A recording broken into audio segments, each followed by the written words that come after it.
are wanted and we want them. They trade with you without conditions at all. There's literally no blackmail in the trade.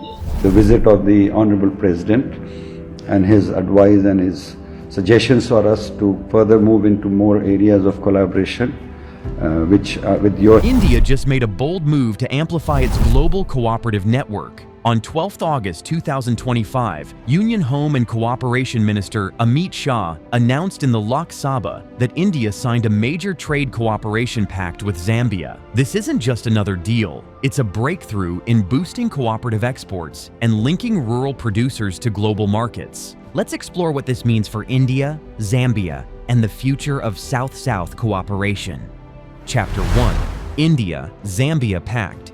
On the 18th of July 2025, India took a decisive step toward expanding its global cooperative trade network by signing a Memorandum of Understanding, or MoU, with Zambia, one of Africa's emerging markets with growing agricultural and cooperative potential. This announcement was publicly confirmed by Union Home Minister and Cooperation Minister Amit Shah during a parliamentary session on the 12th of August 2025, according to the Economic Times. Minister Shah described this pact as a landmark move aimed at expanding India's export footprint via cooperative channels, a strategic initiative designed to directly benefit millions of rural producers and small farmers associated with cooperatives. Why is this deal so important?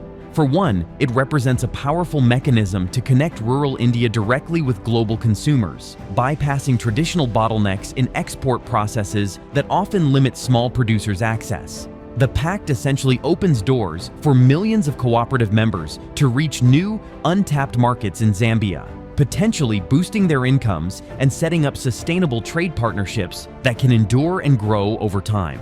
This is not just an ordinary trade agreement. Rather, it symbolizes a larger strategic effort by India to empower its rural economy by plugging it into the expanding global demand for authentic, cooperative-produced goods. Chapter 2. What the MoU means. Now let's break down what this MoU specifically entails. At its core, it is drafted to accomplish three primary objectives. The first is to promote partnerships between cooperative societies in India and Zambia, encouraging collaboration, knowledge exchange, and mutual support. Second, it provides the necessary infrastructure and facilitative mechanisms to enable direct cooperative-to-cooperative trade, thereby minimizing the layers of intermediaries or middlemen that traditionally dilute profits and complicate the supply chain. The third goal is to open up new and promising markets for Indian cooperative products in Zambia. According to Business Standard, this agreement assures smoother, more efficient access for Indian goods into Zambian markets. The range of products expected to benefit includes fresh agricultural produce such as spices, coffee, and tea, as well as processed and packaged foods and handicrafts unique to India's rich cooperative ecosystem. This streamlined access will help Indian trade overcome usual barriers like cumbersome customs procedures, logistical challenges, and regulatory hurdles that have historically prevented rural producers from venturing into global markets. For India's rural producers, this represents a game-changing opportunity. The ability to directly access overseas consumers means increased revenues and income stability. Furthermore, it gives cooperatives the confidence and support to scale up production, improve quality, invest in better packaging, and adhere to international standards. Traditionally, cooperatives struggled to export beyond local or regional boundaries due to a lack of infrastructure and export expertise. With this new agreement, India's vast cooperative network gains a credible foothold in African markets, which are fast expanding and keen on sourcing high-quality agricultural products. Chapter 3. The Role of NCEL.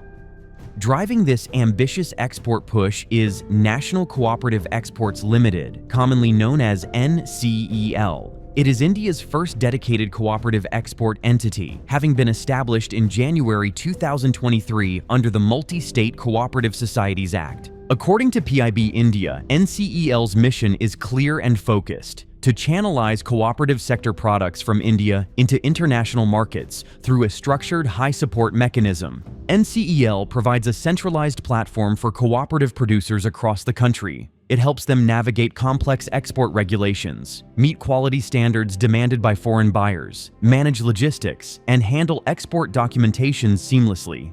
Essentially, NCEL acts like a professional umbrella organization that brings the collective production of numerous cooperatives to the global stage, significantly reducing uncertainty and cost for individual producers. For many cooperatives, NCEL is the vital link transforming them from local entities into global exporters. It reduces their dependency on intermediaries, increasing price transparency and trade fairness, with NCEL facilitating smoother transactions and ensuring compliance with global norms. India's cooperative exports are finally being backed by professional expertise, enabling rural producers and small artisans to compete effectively in international markets. Chapter 4. How the system works. But no system succeeds in isolation. Implementing the India-Zambia MoU requires a multi-agency and multi-layered approach. The Ministry of Cooperation works hand-in-hand with Indian embassies and diplomatic missions situated in Zambia and other relevant countries. These missions are not just diplomatic outposts. According to AgroSpectrum India, they serve as critical exporters' support centers, delivering real-time market intelligence. This market intelligence includes detailed insights about demand patterns, consumer preferences, pricing benchmarks, competitor analysis, and compliance requirements specific to Zambia. Such intelligence is invaluable for Indian cooperatives as it helps them design export products that are better aligned with market demand, reducing risks of rejection or underperformance. Beyond intelligence, these missions actively facilitate direct connections between NCEL and verified Zambian importers, smoothing contractual negotiations and delivery logistics. This seamless interface greatly reduces the usual risks and inefficiencies exporters face when entering new foreign markets. For the farmers and cooperative members back home in India, this integrated ecosystem transforms them into informed exporters, equipped with data and connections rather than isolated producers. This structure ensures that international trade's benefits are felt at the grassroots level, providing direct economic upliftment to rural India. Chapter 5. Expanding beyond Zambia. The India-Zambia Agreement is one crucial element of a broader global strategy to expand India's cooperative exports. NCEL has simultaneously signed similar MOUs with partners beyond Africa, for example, with Sinton Vantage Trading in Senegal and PT Sinton Serini Nusantara in Indonesia. These partnerships, detailed according to Current Affairs ADA 247, extend India's cooperative export network into West Africa and Southeast Asia, strategically diversifying markets. This diversification is essential. Relying heavily on one or two export markets exposes producers to risks due to economic fluctuations or geopolitical tensions. By spreading the cooperative exports portfolio across Africa and Asia, India is forging a resilient and adaptive trade presence. Moreover, tapping into diverse markets enables Indian cooperatives to tailor products to different consumer tastes and gain valuable international experience. Through these expanding partnerships, India is developing a true global web of cooperative exports, connecting millions of small producers to emerging economies hungry for quality Indian goods. This network not only boosts rural incomes, but also strengthens diplomatic and economic ties with strategically important regional players. Chapter 6. India's Strategic Gains. This pact significantly expands market access for India's cooperative goods sector, establishing reliable and long-term trade routes that support products fundamental to rural livelihoods. It strengthens South-South trade relations by fostering economic cooperation among developing nations based on mutual respect and shared challenges. This shift moves away from traditional North-driven trade models toward a more equitable and balanced system geared towards sustainable development. Moreover, the pact accelerates India's flagship Atmanirbhar Bharat initiative, focused on enhancing self-reliance while engaging globally in an inclusive, empowering manner. By boosting cooperative exports, the government helps rural and agricultural producers generate export income, diversify economic opportunities, and reduce vulnerabilities commonly faced by small producers. The Indian Brand Equity Foundation describes this approach as a paradigm shift, transforming cooperatives from primarily social organizations into powerful vehicles of export-led growth. Through global trade participation, Indian cooperatives are poised to transform rural economies, create jobs, and make meaningful contributions to India's GDP. Chapter 7. Zambia's Benefits. For Zambia, the Trade Pact offers a key opportunity to transform its cooperative sector and boost economic resilience. Access to Indian expertise in agriculture, processing, and value addition promises improvements in efficiency and product quality. Knowledge sharing and technology transfer can help Zambian cooperatives enhance productivity and expand their offerings.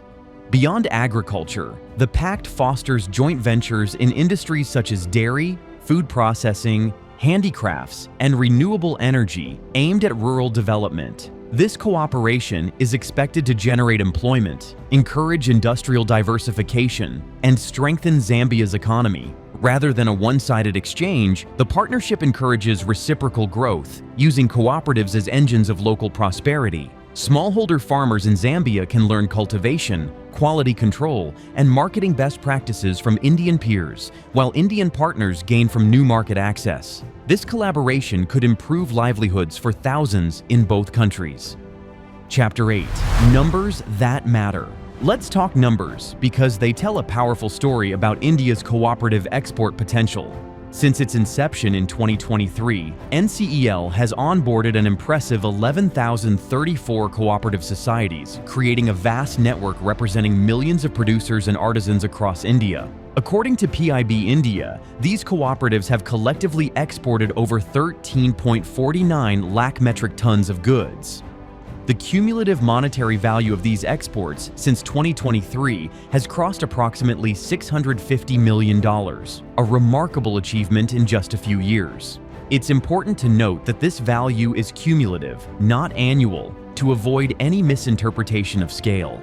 What makes these figures even more significant is that they stem not from large corporations, but from smallholders, farmers, and cooperative unions, illustrating the inclusive growth potential embedded in this sector. As India continues to forge partnerships like the one with Zambia, these numbers are expected to grow exponentially, driving rural prosperity and ensuring that more producers benefit from international trade. Chapter 9.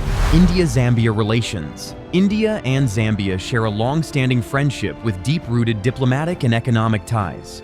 According to the Economic Times, bilateral relations have traditionally focused on mining, infrastructure development, and capacity-building projects. However, this new MoU marks a significant shift, moving the partnership from traditional trade and industrial cooperation toward cooperative-based collaborations driven by grassroots economic actors rather than large corporations.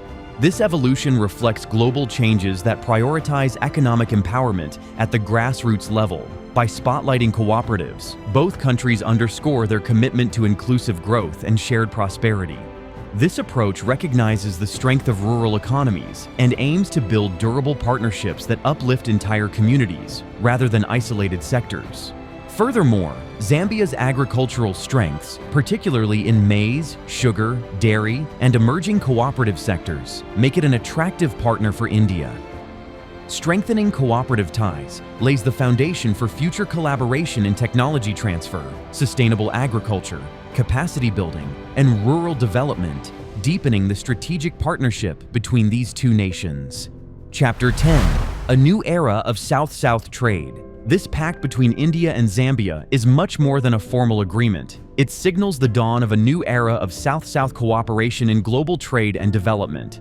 According to AgroSpectrum India, by expanding cooperative exports, India is actively reshaping global trade networks to empower rural communities, build resilience, and strengthen solidarity among developing nations. South-South cooperation focuses on mutual respect, knowledge sharing, and equitable partnerships, giving a voice to countries historically underrepresented in global trade systems. By catalyzing trade through cooperatives, India is showing that inclusive development need not wait for traditional routes. It can be driven by grassroots organizations connected internationally. This evolving model fosters sustainable rural livelihoods, encourages environmental stewardship, and supports the broader sustainable development goals. It ensures that growth is more broadly shared, reduces vulnerabilities during global disruptions, and promotes diversified, resilient economies.